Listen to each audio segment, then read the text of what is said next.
On this episode of IT Unplugged, we're going to look at how you can build a killer IT team. At M2 Technology, we're on a mission to make IT accessible to everyone. Join us on our journey to demystify the ever-evolving world of business technology. Are you ready to get unplugged? Welcome to IT Unplugged. I'm Brandon. And I'm Joe. Joe, today we're going to talk about building a killer IT team. So, very important topic, right? Because, Absolutely. Your team, you rely on them all the time. So I just want to kind of start out. What's the secret sauce to building a killer IT team? Yeah, and it's not just IT, but I guess that's the the theme. But any team, I guess. But the key really is to focus on the person themselves, and not just you sort of have to look past the skills or the technical requirements, and what kind of person are you bringing into the As a coach, one of the things that I really liked about someone who plays sports or when they're younger is they understand the team aspect of it and sort of like, where do I fit? What's my role? Where do I have to give? Where do I sacrifice? And sort of that, do you have something that's bigger than just me that we're going after? So that's probably the first step in that. Okay. Well, that's interesting because I feel like IT is one of those things that attitude's great, but like Susie down the way has a great attitude, but she can't turn on her computer. You know what I mean? Yeah. So like, how do you balance that out? Because I feel, another example here, you were going to teach math. Okay. That's not how my brain is oriented, okay? I might have taken math multiple times in high school. Thank you for everybody that helped me through that. Right. But, great attitude, loved my teacher, but I don't know if they're coaching me up to be someone that's super efficient in solving for X. All right. So how do you kind of balance that out? Yeah, I think people that generally people that are coming into, interested in joining an IT team have some technical, juice, right? So they have something in technology that you can leverage. So then you find out culturally, do they fit? Do they, would they be a good teammate? Would they be part of this whole thing? And once you, they have some technical ability, they're going to fit into the culture. They're going to bring something great as a person to what we're trying to do. Then it's okay. How do we make this work? And if they have any deficiencies that you need to shore up, can you? And so there's an aptitude, qualifier there for sure. But yeah. So how do you convince somebody? That's a good question. Or this, I feel like, just came off of my head. How do you convince someone else, let's say like president of a company or something, to bring on somebody that might have a couple gaps that they need filled when you need a immediate individual contributor? Like, how does that kind of work? Sure. Well, sometimes it's tough, so I think, you have a relationship with the person that you report to, definitely, right? So whoever your leader is, there's a trust that has to be built up. And so over time, you have, okay, here's my crazy idea. Yep. And let's see if it works kind of thing, right? The first time you present that, it's full on trust. Like, okay, let's see what this guy can do. If you become successful in that, then it's easier to trust on the next time you ask for the, hey, we're going to take a shot on this person, right? So that's why it's really important to take shots on the right people. Yeah. Because if they don't come in and are successful, then that trust gets broken. Then you can't make the same, measured risk. And it's a great question. Yeah. Hit the first one out of the park, right? And then you get a little bit of leeway. That's it. Yeah. I mean, you have to keep stacking wins. Sure. But it certainly becomes easier to, once you build that trust and stack success. Yeah, absolutely. So how do you find top tech talent? Like, how do you spot it? What are some of the things that kind of pop out to you when you're interviewing people or searching for people to join the team? Yeah, my interviews are they can get a little random. You could probably ask anybody who I've interviewed, because it gets, I like to dive into certain parts. Everybody has, there's standard answers that people give that are, that's kind of boring. So we got to get past that. It's like, especially if you go through, a recruiting service, right, that are presenting people to you, a lot of times they prompt you and stuff. So we have to be creative enough to get around that so we can actually find out who this person is. Sure. And so I think we go on to some different tangents and it gets fun. And but you can really find out about the person by doing that way. And I think we've got a pretty good method. Yeah. No, I like that. As someone that's interviewed a lot of people myself, I always think there should be, I've seen different places do it, right? Hard skills interview and soft skills interview. I hate that they name it that. Sure. But, you know, you have that interview where it's like running through the resume. Tell me exactly how you did this. How did you achieve this? You put this down there. And then the soft skills is that kind of laid back atmosphere where you're like, tell me about yourself. Yeah. I personally love the soft skills interview to learn about the person, but I think there should be kind of a goal. I don't know if this sounds mischievous or something, but to like lower that barrier to see who the true person is, right? Because when someone walks in the door and they're in interview mode, that's the best you're probably ever going to see that individual. So how do you build the rapport during that interview, and how do you get to a point where they're telling you like how they really feel? So yeah, in an interview it's tough. I mean, sometimes you just miss because they were good or whatever, you know, at kind of masking what they really feel or whatever. Yeah, and I think from a technical standpoint too, you can also talk the talk and not really walk the walk, right? Yeah. If I've watched enough video essays on, you know, directing movies, eventually I'll be able to tell you about the cinematography, but I've never picked up a camera before. Right. So it's kind of difficult to figure out. So yeah. How many interviews, like, do you think it usually gets to get to that point where you, you know, trust, I don't want to say trust, but like feel like you can take a real chance on an individual? Yeah, it varies with the person. You know, sometimes they're a referral, or, you know, there's so many different ways that you get introduced to people. So I think that will affect how many interviews there are and whatever. If it's cold, you know, it usually takes a little more getting to know. So yeah, that just varies, I guess, with the... Yeah. Or if the recruiter brings them in, this is the best person you ever. better do 6 interviews. Yeah. No. And now give me 10% of salary. You know? Yeah, but I think the recruiters, though, if they're good, sure, they get to know you and what you're looking for, and so that's where they have their value, is they weed out all those people that you're not going to have to do 4 interviews with. They know, because they've already screened them, that it's going to take 1 or 2. So if you have a good relationship with your recruiter, that can be beneficial too. So yeah, absolutely. It goes back to relationships, right? It's like great point. The same exact thing. You know, an IT provider close out some tickets for you, or you can build a relationship and help build the business with them. Right. You know what I mean? Same thing with the recruiter. So, you know, we've had a couple positions, and as a growing company at M2 Technology, we've brought some people in. And one of the things that we found is work environment has been a really large factor for people that have come in, and some of them want to work hybrid, some of them want to work remote. What's your kind of viewpoints on remote work in IT right now?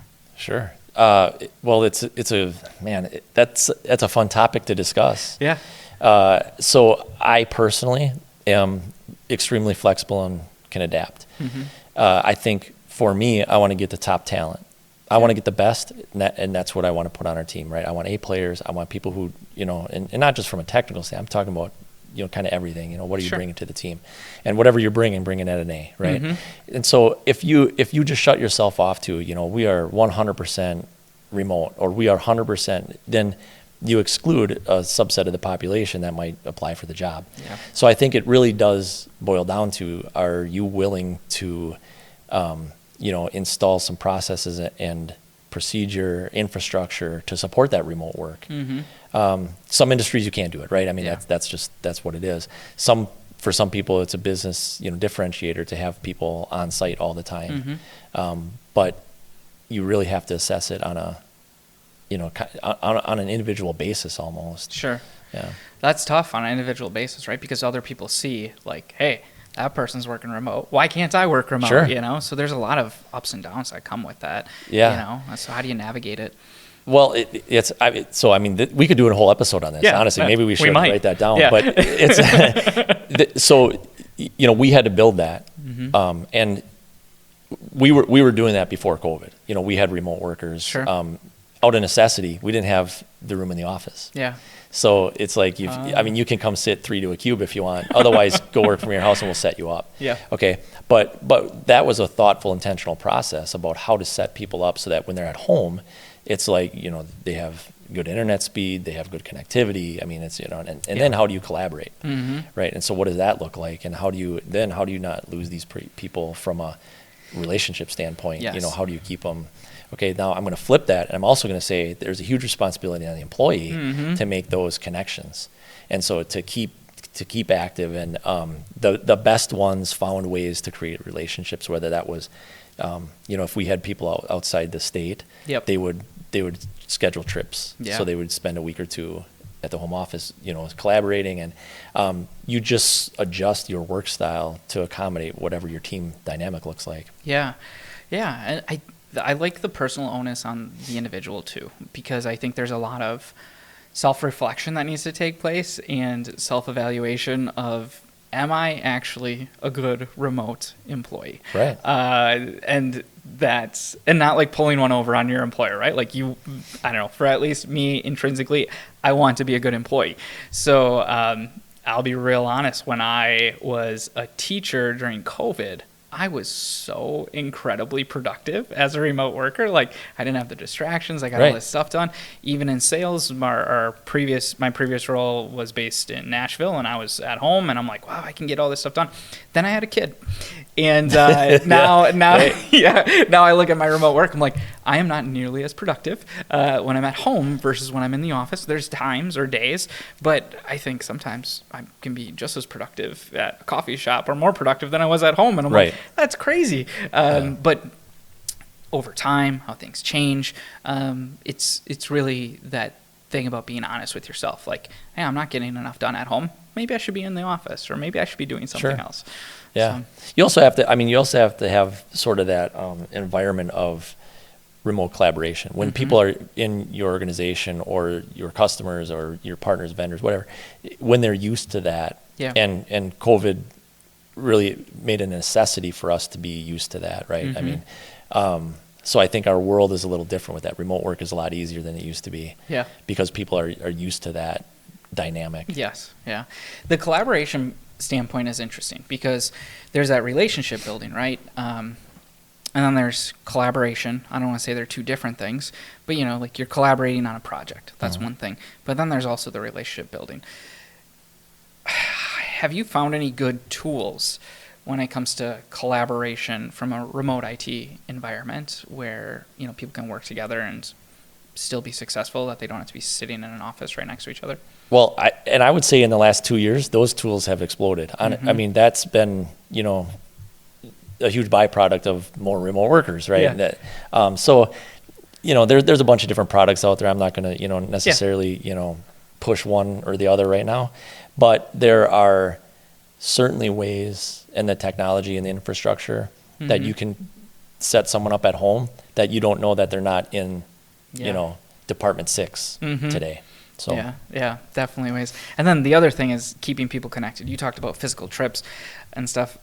Is there anything else, any ways? I think some of these are cheesy, right? But, they do like social hours during COVID or whatever, like, hey, here's your happy hour. I wasn't a huge fan of that, but like, do you have any other ways? I'm sorry if that was your answer, but do you have any other ways when it comes to like building relationships remotely? Because, I'm not a big like texting guy or just going to send messages back and forth and stuff like that. So what are some of the other ways that people can build relationships remotely? So other people have an opinion on this, I'm sure. My personal opinion is it's really hard without being in person, sitting next to the person talking, to create a real strong connection. You can make a connection, no doubt, but to make it really strong. So for me, it's, okay, maybe I need to go out to Phoenix this week and visit, Mike, or maybe, whatever. But you have to create that personal interaction. Yeah. No doubt. That's got to be sort of the bedrock that you build on. So having shared experiences, doing all those things in person, blah, blah. And then when you're just talking on, WebEx or Teams or whatever, what have you, it's different. It's a different feel than someone that you're just, seeing on the screen every time. Yeah. No, I fully agree with that. And, other things, I know we're going off on a tangent on this remote work thing a little bit, but, okay. Like, it is episode 12 or something. Yeah, right? It's fine. But the other thing is when you're in the office, we kind of forget that there's a lot of coffee talk, you're by or bubbler talk or whatever. Like, it's okay if you're remote to schedule 30 minutes to just go talk to somebody. You know what I mean? Like, that was one of the most beneficial things for me staying connected, is going, I have not talked to this person a lot. I'm going to put 30 minutes on the calendar, and we're not going to talk about work. Because if I was in the office, we'd do the same thing. I'd get to know these people. So why can't I do it at home? And I think that also kind of helps when it comes to that. Just like, you know, if you're working nonstop remote for 8 hours, that's not what you do in the office. Correct. You know? So Yeah. I remember when we were planning some of this stuff early, one of the, it was outside of IT, but it said, well, what if they would decide to do laundry? Okay.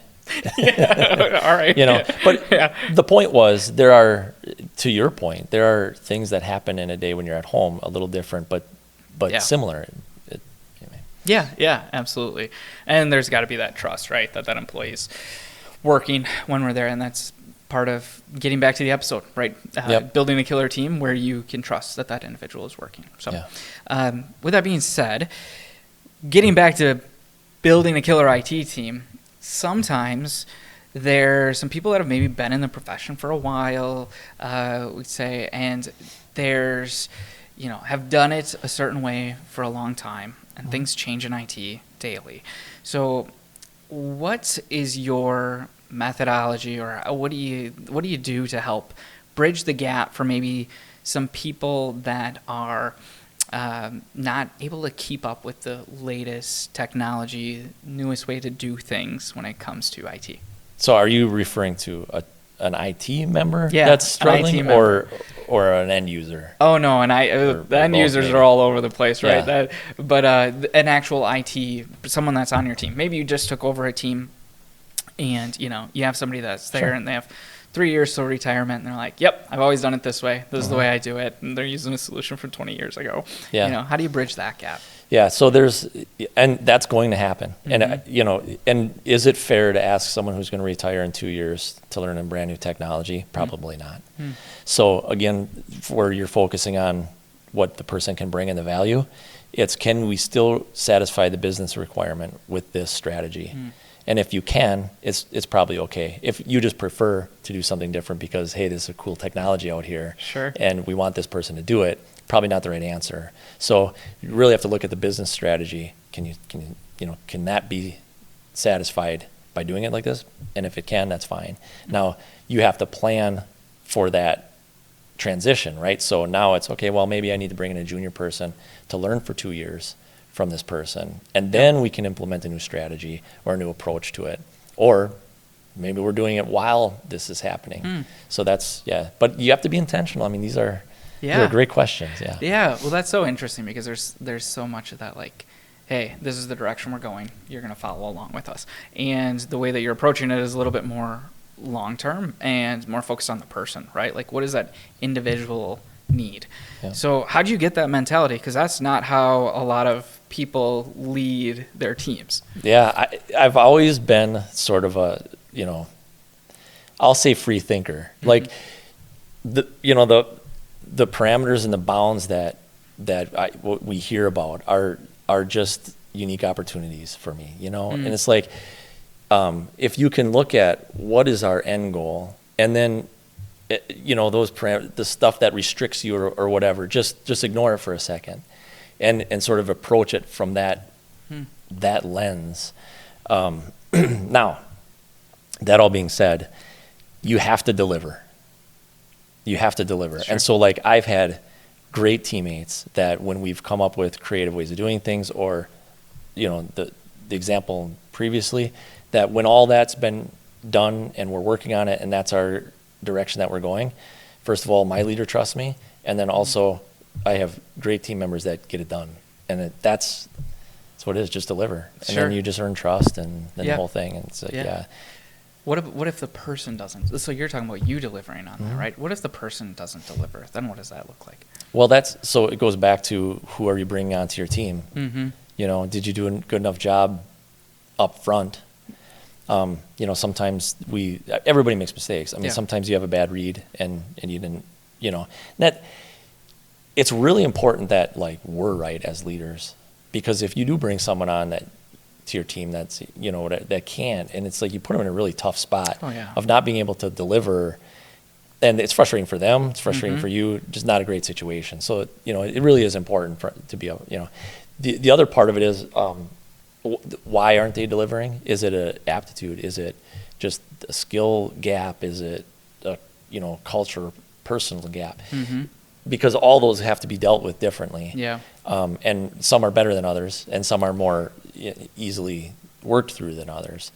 But complex answer to a simple question. No, it is complex. Yeah. Whenever you're dealing with people and human nature, and like I love the trust aspect, because there is a lot of ownership for leaders when you bring someone on. Maybe they leave another job or something like that. Like, that's their livelihood. So right. It's their family at stake. It's all these other things. I know we're in the business field, but you're working with real people. So right. to keep that in mind all the time is super important. Yeah. So, what do you think is one of the biggest mistakes IT leaders kind of make? Just one. Yeah. I mean, it's just, and it's not just IT, right? Sure. I mean, this is like, it's a lot of leadership too, and just people in general. I think they see the most mistakes come from if you look through the lens of, I'm this person's boss mm-hmm. and not their leader. It's two completely different approaches to how you interact with people, even, and so. I think if you look at it like that, like, okay, so what does that mean? Well, a leader is they're going to build trust with you. They're going to learn about you. They're going to have a relationship with you. They're going to serve you. Mm-hmm. There's all of these things about a leader that are different than a boss.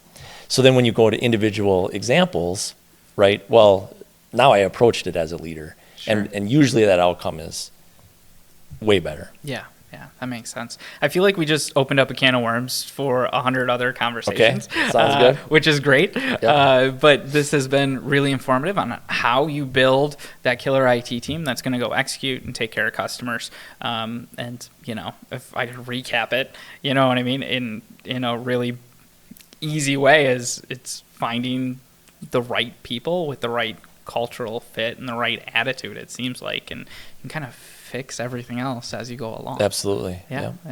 Well, thanks so much for your insight, and really appreciate you watching IT Unplugged or listening. Make sure you hit all those buttons that are down below, the like and the subscribe and all those other ones, and we'll see you next time.